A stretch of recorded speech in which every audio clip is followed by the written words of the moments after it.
Would you like to use the bathroom? Why do you say that? Because humans make piddles and poopers. Would you like some Thin Mints or comfortable sweatpants? No, the never leave part. Wait, why would I want that? Because they are the most popular Girl Scout cookie. No, but why would you... Wait, hold on, sweatpants? Because I can heat them up in the dryer to slightly above your body temperature. Being that you're warm-blooded, it's a real treat. Okay, yeah, I'll take the hot pants. The Inamorata Consequence is the 5th episode of Season 7. It first aired on September 2nd, 2018, and was written by Doc Hammer. In it, the Venture family returns to the remains of the burned-down compound for the Treaty of Tolerance summit between the Guild and the OSI. Dr. Venture moderates, Dean goes looking for Ben, and Hank reunites with Dermot.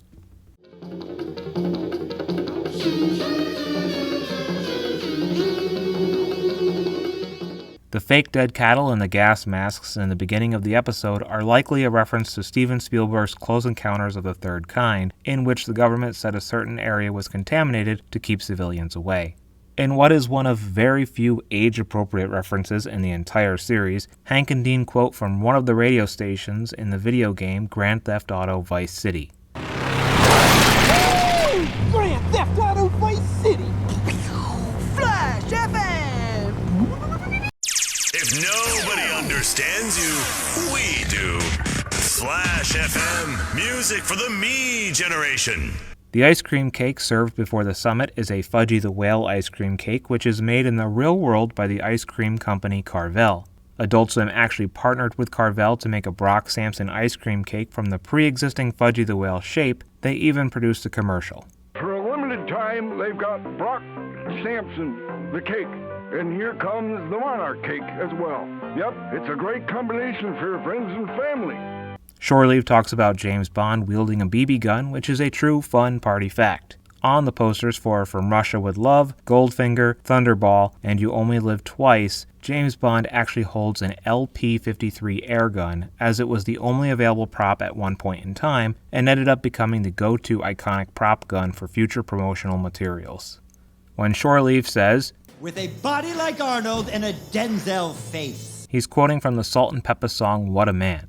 Elsewhere in the episode, he paraphrases from the Khalees song Milkshake. Later still in the episode, he says he's smizing at Dragoon. Smizing means smiling with your eyes, which is an expression coined by Tyra Banks on America's Next Top Model.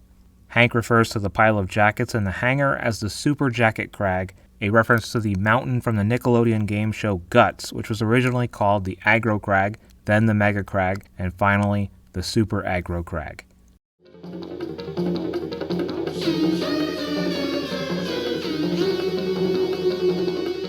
The episode revolves around a summit held to sign an updated version of the Treaty of Tolerance, which was originally signed 50 years earlier in the same exact location, as mentioned by Watch and Ward in Season 2's Fallen Arches. I can't believe that we are standing in the same conference room the Treaty of Tolerance was signed in. yes, so cool. This episode sees the reunion of Guild Stranger S464 and Kimberly McManus, who previously appeared in Red Means Stop. How will I know you if we meet again? I must know. Because you'll see this. A woman who loves you. Yes, I am a woman. How will I recognize you? Because I had the top of my skull removed, and I have this plastic dome with tubes coming out of it.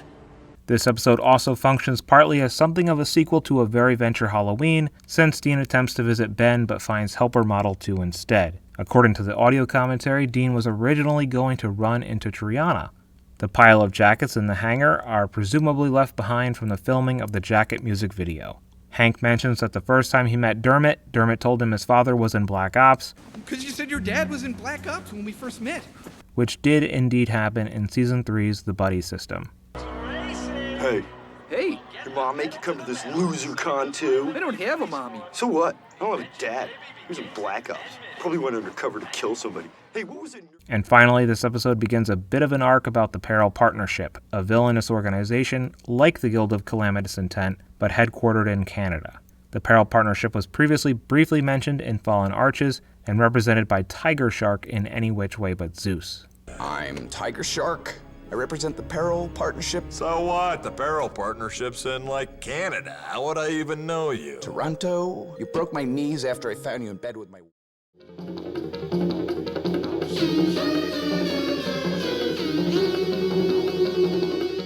I really like this episode and each of its subplots. I like Hank reuniting with Dermot, I like the Guild and the OSI bickering in an official capacity, and I love all the stuff with Dean and Helper Model 2. Also, I'd just like to state that my biggest Venture Brothers related brag might be that I figured out what PP Belt meant before it was actually revealed what PP Belt meant. If that was obvious to you as well, I don't want to know about it, just let me have this.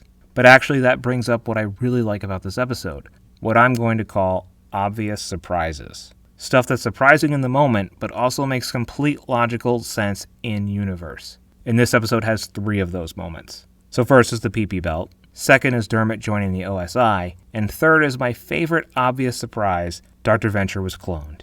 It feels revelatory in the moment, but also, of fucking course he was. I love the inherent logic in the show's surprises, and I love the Venture Brothers. As always, thank you for watching and go Team Venture. Tune in next week for the Bellicose Proxy. If you dug this video, share it with a friend, and if there was some huge glaring thing that I missed in this video, follow me on Instagram at Ventureverse Guide to see these videos a week early and offer your input before I upload the final product.